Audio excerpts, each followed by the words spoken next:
With the second choice in the draft, the San Diego Chargers select quarterback, Washington State University, Ryan Leaf.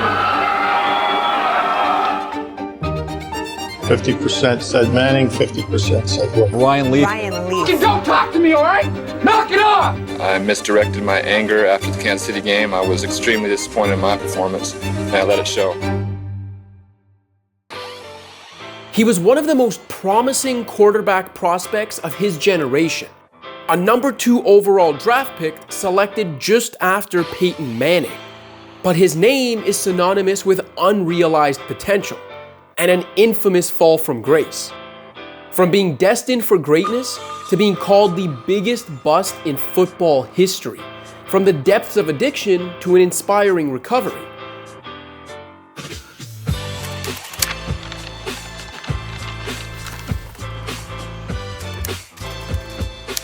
This is the story behind Ryan Leaf.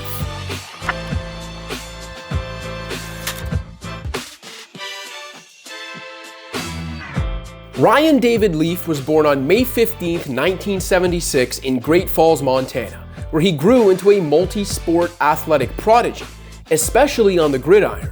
6'4" and a big, strong kid, and he could show that he could help the football, there's no doubt about that. Leaf took over as the starting quarterback at Charles M. Russell High School midway through his junior year and led the Rustlers to a state championship.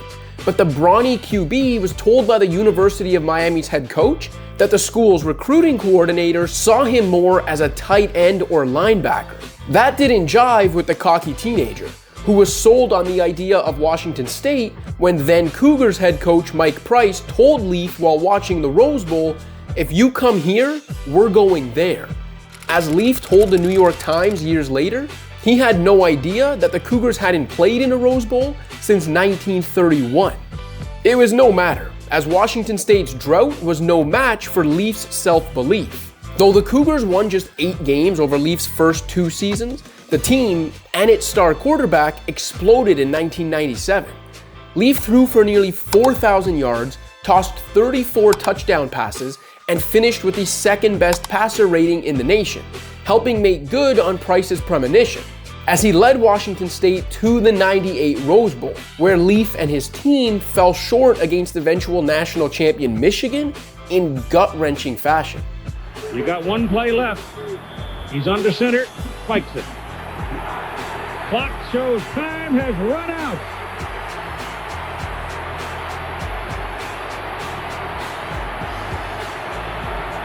What does the referee say? I'm waiting. I think it's over, Keith. The referee's leaving the field. Yep, the officials are all leaving. Still, there was nothing left for Leaf to prove at the collegiate level.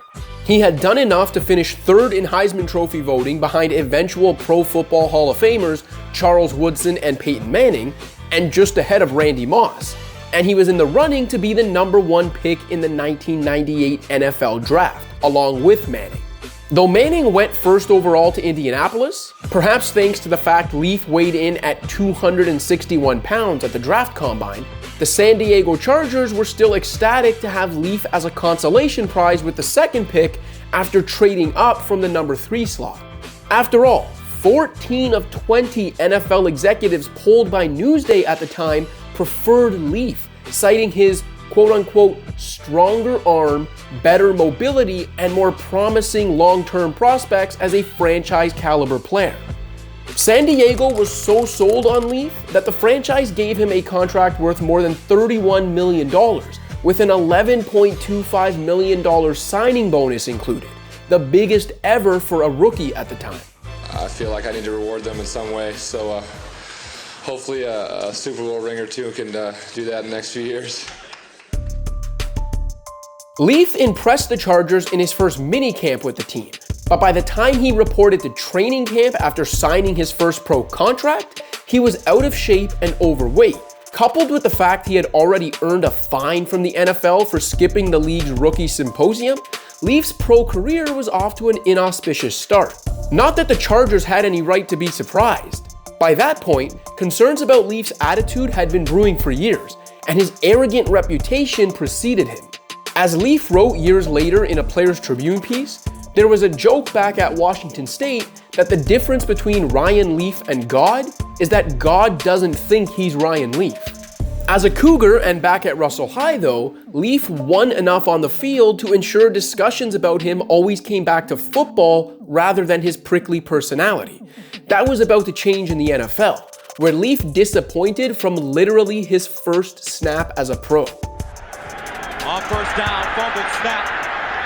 Ball on the carpet and picked up by San Diego, so already some jitters. It didn't get any better from there. Though the Chargers somehow won Leaf's first 2 games over the Bills and then Tennessee Oilers, his individual numbers were mediocre at best. After overcoming a staph infection that required hospitalization to play in Week 3, Leaf was probably wishing he hadn't, as the highly touted rookie completed just 1 of his 15 pass attempts in the first loss of his career, a 23-7 defeat in Kansas City.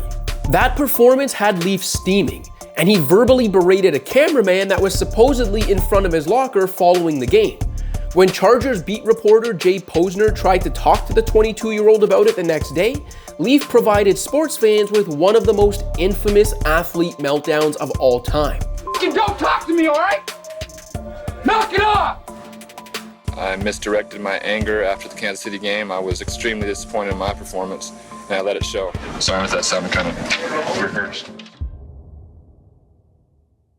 The weeks that followed were a nightmare for Leaf and the Chargers. The rookie QB was benched in the second half of a Week 4 loss to the Giants after throwing 4 first-half interceptions. He failed to throw a touchdown pass in a Week 5 loss to Manning's Colts. Following a 23-yard performance in a Week 9 loss in Denver, Leaf lost his starting job to Craig Wellahan, a former 6th-round pick.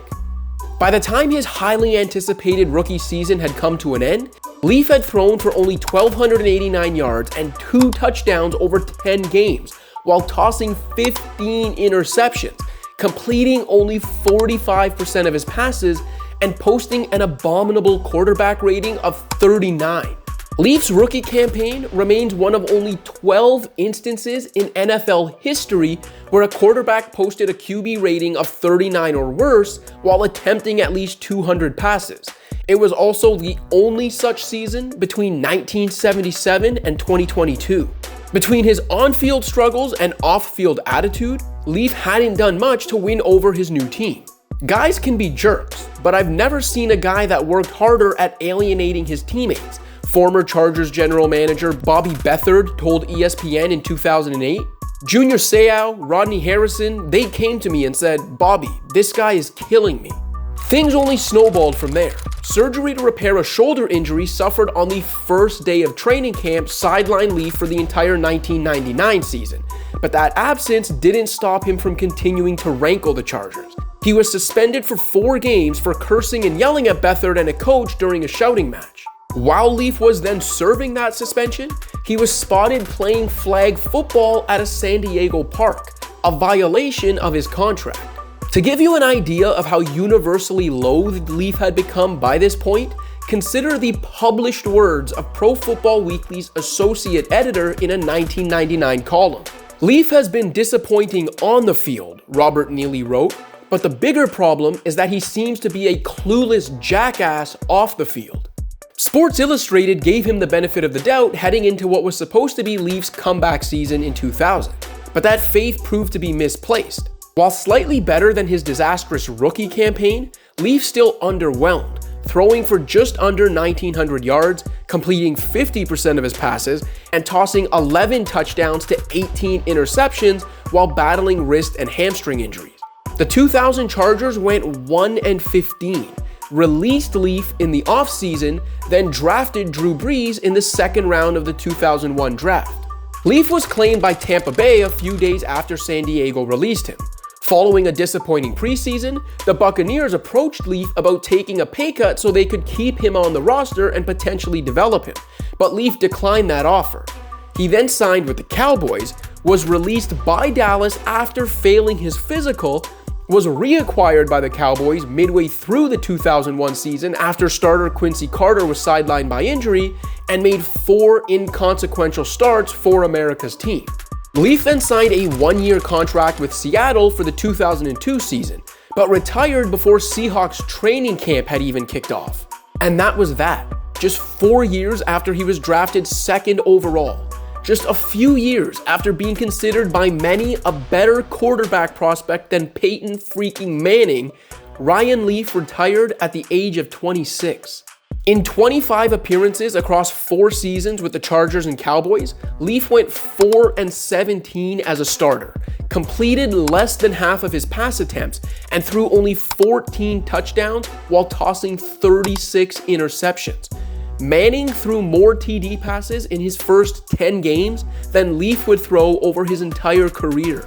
Given the expectations surrounding him, his draft positioning, draft class, and overall performance, it's not hard to see why NBC Sports once referred to Leaf as the biggest bust in professional sports history.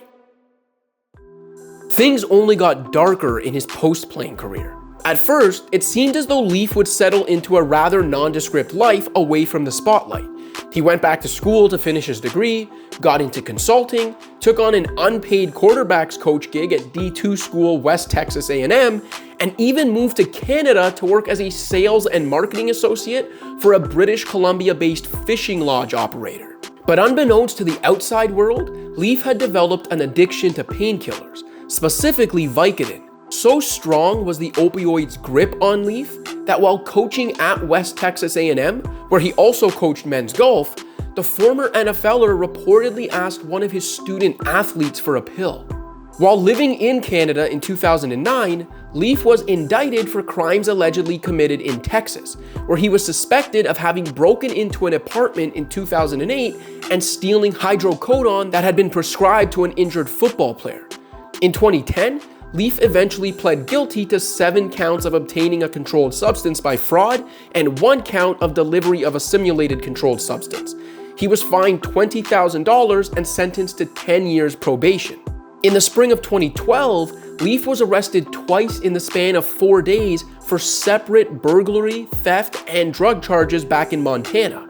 He was sentenced to 7 years in custody, with 2 years suspended. But the first 9 months were supposed to be spent in an addiction treatment center. Leaf was then kicked out of that treatment center and moved to a Montana prison after he threatened a program staff member. In a 2017 Players Tribune piece, Leaf admitted that on the day of his second 2012 arrest, he survived a suicide attempt, and that it was during his incarceration that his path towards rehabilitation and sobriety began.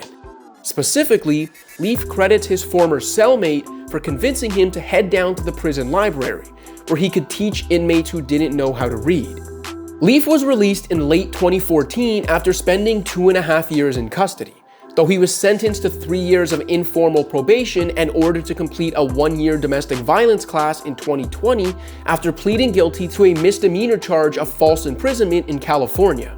After getting out of prison, he went to rehab in Malibu, and shortly thereafter began to assist other addicts stay sober while serving as an ambassador for an LA-based rehab program.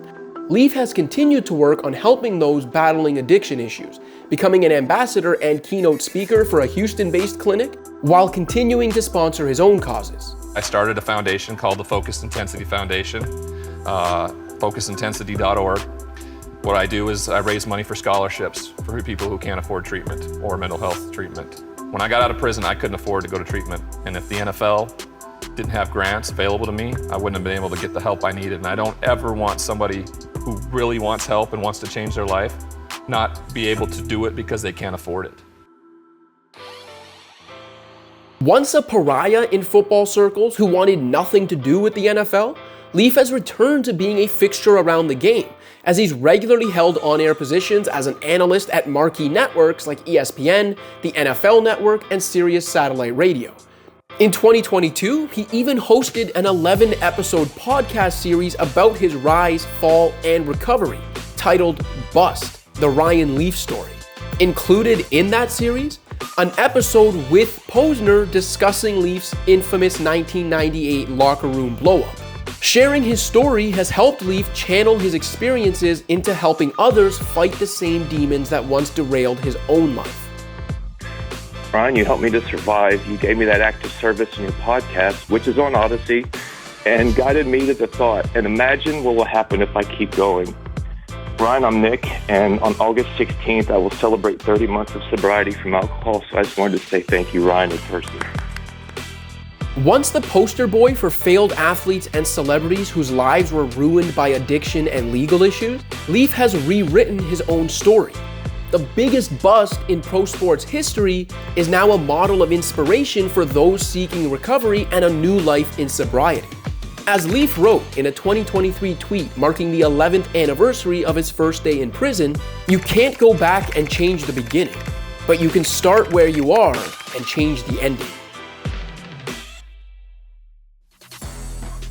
Thanks for watching. If you liked this video and want to see more content like this, be sure to hit that subscribe button.